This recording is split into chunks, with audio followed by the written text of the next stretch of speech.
I'm Deb Kimmett, and I'm with LMT Body Politic, a nationally based massage therapy advocacy group for political issues. I'm here to talk to my Arizona peeps. HB 2169 is before the Arizona legislature, and that is a major problem for us because it harms massage therapists, and we need your help.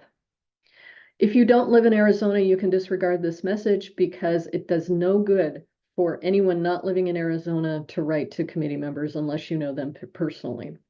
And so what I'm going to present today is a 4-point plan to help you advocate for your rights and for what massage therapy needs. So here we go.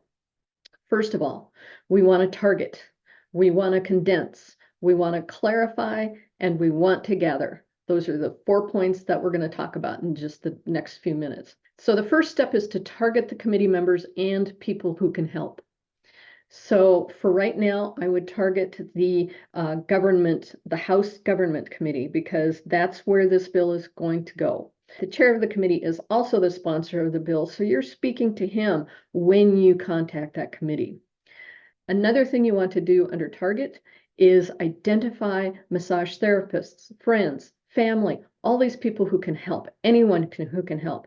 And it's if you know any of the committee members, or if you know any legislators, or if people you know any legislators, or put it out on your network to see if anybody knows these legislators, then do please identify those people.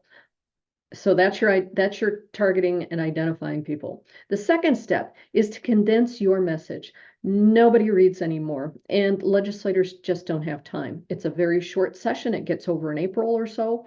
And so your message has to be concise, to the point, because long, flowery, vague emails are not going to cut it.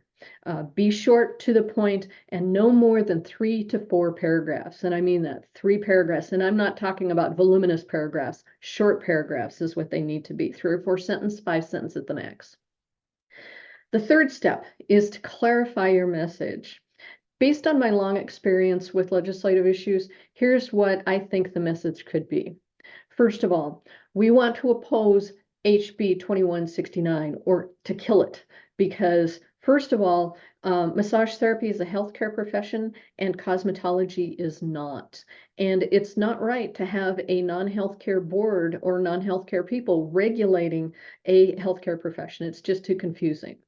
We want our autonomy, and it would be so complicated or too complicated to try to revise the bill that we think it's better if you just start over.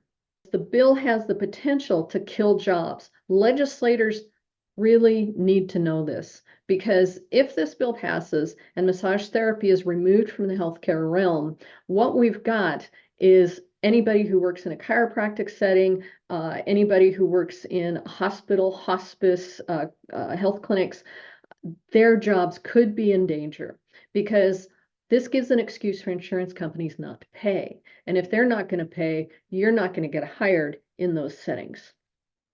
So the ability of massage therapists to work in healthcare settings, and for massage therapists to get doctor's referrals and do insurance reimbursement, is gone, okay, or could be gone. Also, if you haven't used up your 3 to 4 paragraphs, then say how it could personally affect you. I also want you to attach talking points. These are the talking points that we've put together that are designed to pique the legislators' interests. They can read the top lines, and then if they want to learn more about those top lines, then they can read the paragraph underneath it, because it's designed to be very readable and covers the major issues. Take a look at that and see if there's anything in there that you want to talk about as far as putting your message together.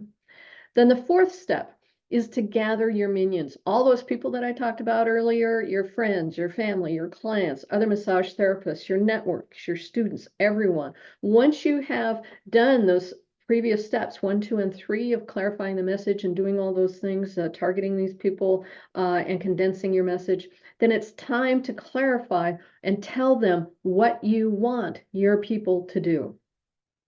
And the message to your people needs to be short and sweet, and it needs to consist of 2 things, 2 messages.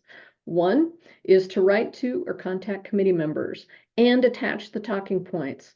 It's not so important what you write, just follow the guidelines above.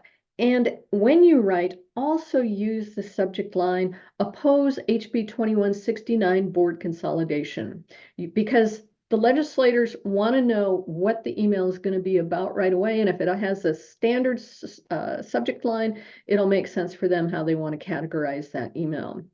And the other thing is when you do write, be polite, be kind, and thank them for their consideration, because honey gets you a lot further than vinegar.